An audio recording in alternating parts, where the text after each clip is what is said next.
है सीता स्वयंवर। जनक पुत्री सीता की शर्त थी कि जो प्रभु शिव जी के पावन धनुष को उठाएगा वह उनसे ही विवाह करेगी। आइए देखते हैं।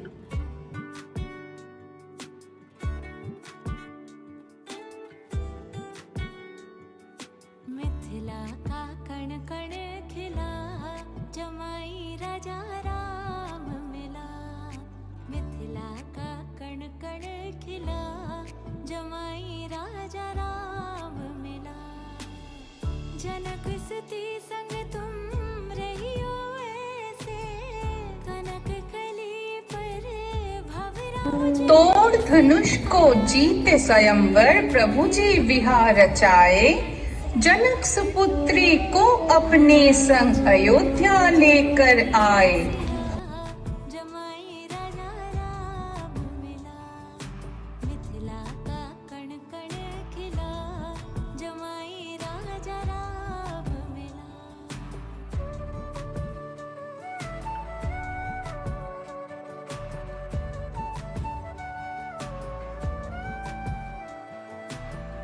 कनक अटारी जन। बहुत समय पहले की बात है। सरयू नदी के किनारे अयोध्या नाम का एक सुंदर राज्य था। अयोध्या के राजा थे राजा दशरथ। उनकी 3 रानियां और 4 पुत्र थे, राम, लक्ष्मण, भरत और शत्रुघ्न। जब राजा दशरथ ने राम को राजा बनाने की घोषणा की तब सभी लोग बहुत खुश हुए, लेकिन रानी कैकेयी खुश नहीं थी। महाराज, क्या आपको याद है आपने मुझे 2 वचन दिए थे? आज उन वचनों को पूरा करने का समय आ गया है। मेरा पुत्र भरत राजा बने और राम 14 वर्ष के वनवास को जाए। राजा दशरथ की आज्ञा पाकर राम और लक्ष्मण सीता के साथ 14 वर्ष के वनवास के लिए चले गए। पंचवटी में सीता माता ने एक सुनहरे रंग के मृग को देखा। रंग सुनहरा मृग अति सुंदर, सीता मन को भाए। कोई जाए इस मृग को अति शीघ्र ले आए। सीता माता की इस बात को सुनकर श्री राम मृग की खोज में जंगल की ओर निकल गए। बहुत देर हो गई, प्रभु राम अभी तक लौटे नहीं। लक्ष्मण, लक्ष्मण, हे सीते, हे सीते। लक्ष्मण, लक्ष्मण देखो, प्रभु तुम्हें अपनी सहायता के लिए पुकार रहे हैं। हे माते, ये मुझे किसी मायावी शक्ति का कार्य लग रहा है। आप चिंतित ना हो, भैया जल्दी घर लौट आएंगे। नहीं लक्ष्मण, मेरी आज्ञा का पालन करो। जाओ, प्रभु को तुम्हारी सहायता की आवश्यकता है। ठीक है माते, किंतु आप इस लक्ष्मण रेखा को पार नहीं करना।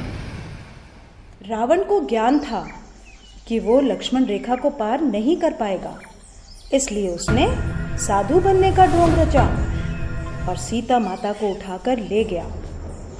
भिक्षाम देहि, भिक्षाम देहि।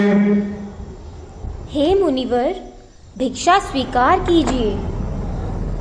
हे देवी, एक साधु का इतना अनादर, घर के द्वार से ही भिक्षा देकर भेजना चाहती हो। जाओ, नहीं चाहिए तुम्हारी भिक्षा। नहीं नहीं मुनिवर, रुकिए, मैं आती हूँ।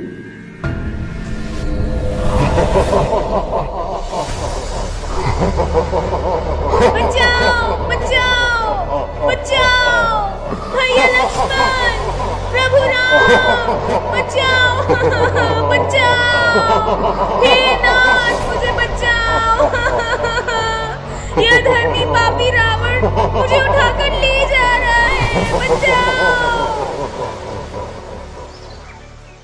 राम और लक्ष्मण सीता माता को कुटिया में ना पाकर बहुत चिंतित हुए और उनकी खोज में निकल गए। श्री राम, लक्ष्मण और हनुमान ने लंका पर चढ़ाई कर दी। और राम और रावण का युद्ध हुआ, जिसमें श्री राम विजयी हुए।